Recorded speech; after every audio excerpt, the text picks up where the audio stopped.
Bismillahirrahmanirrahim. Assalamualaikum warahmatullahi wabarakatuh. Di sini saya akan memaparkan materi tentang strategi peningkatan keterampilan sosial anak. Yang pertama yaitu pengertian keterampilan sosial.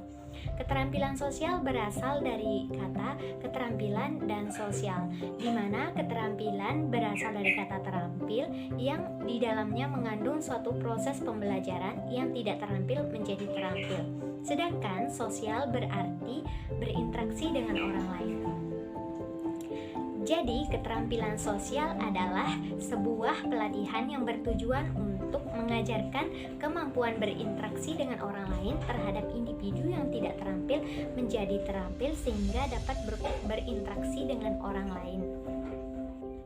Sedangkan keterampilan sosial menurut ahli yaitu Merrill 2008, keterampilan sosial sebagai bentuk perilaku spesifik interaktif yang mengarahkan pada hasil yang diharapkan sebagai bentuk perilaku seseorang. Oke, selanjutnya yaitu yang kedua, yaitu cara untuk meningkatkan keterampilan sosial anak. Nah, di sini terdapat banyak sekali cara di dalam meningkatkan keterampilan sosial anak. Di antaranya, yang pertama yaitu bermain dengan teman. Di mana kita ketahui bahwa bermain merupakan cara anak di dalam belajar menyelesaikan masalah, bernegosiasi, serta dapat mengeksperimen pikiran dan ide-ide mereka. Untuk itu, atur waktu bermain mereka dan berikan mereka waktu untuk bermain dengan teman-temannya. Karena dengan hal itu, kita bisa meningkatkan keterampilan sosial anak.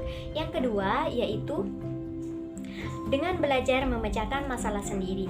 Nah, kita bisa menanyakan masalah apa yang dialami oleh anak itu sendiri dan memintanya untuk menceritakan kembali. Kemudian kita bisa memberikan solusi atas masalah yang dihadapi oleh anak itu sendiri.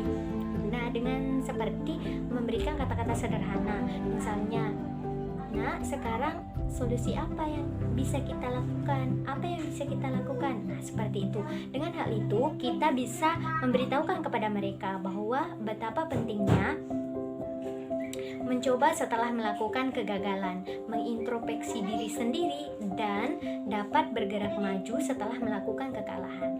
Kemudian cara yang ketiga yaitu mengenali perasaan diri sendiri dan orang lain.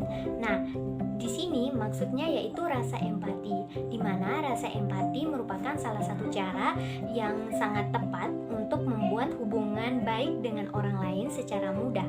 Nah, di sini seperti contohnya kita bisa memberikan buku bacaan atau buku cerita. Nah, dengan hal itu kita bisa menceritakan kepada anak-anak bahwa di dalamnya tersebut anak bisa mengenalkan berbagai macam emosi serta konflik yang terdapat pada sudut pandang orang ketiga di dalam cerita tersebut. Dan biasanya kebanyakan orang tua itu memberikan anaknya memegang HP. Nah, diusahakan jangan terlalu berlebihan karena hal yang berlebihan itu akan membuat anak memiliki rasa empati yang berkurang.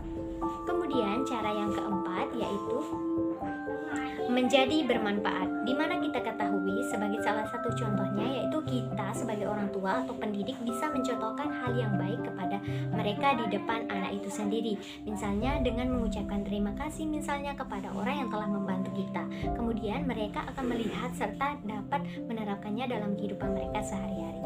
Nah, selain keempat cara tersebut, terdapat cara lain yang dapat meningkatkan keterampilan sosial anak. Di antaranya, yang pertama yaitu melakukan pembinaan hubungan dengan orang lain. Orang lain di sini dapat berupa orang dewasa. Misalnya dengan hal itu anak mampu melakukan hubungan baik dengan orang dewasa karena anak usia dini adalah anak yang memerlukan bimbingan dari orang-orang dewasa. Kemudian yang kedua yaitu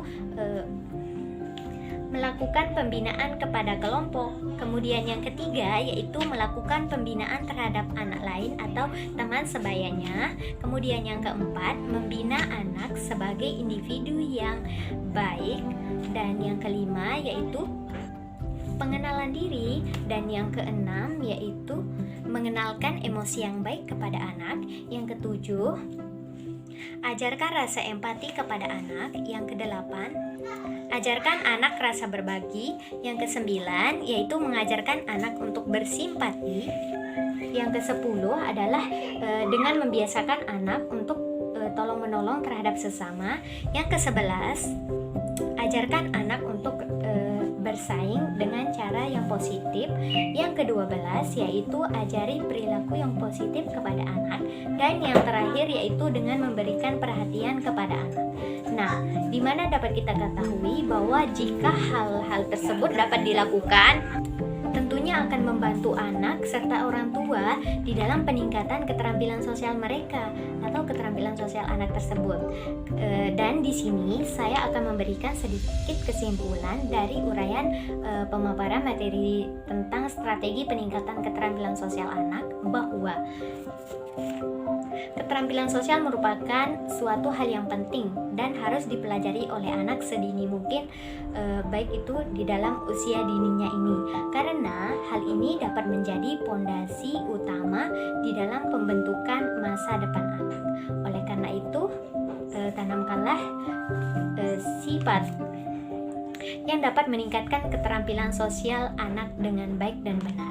Oke, mungkin hanya itu saja yang dapat saya sampaikan. Kurang dan lebihnya saya mohon maaf. Wabillahi taufiq wal hidayah. Wassalamualaikum warahmatullahi wabarakatuh.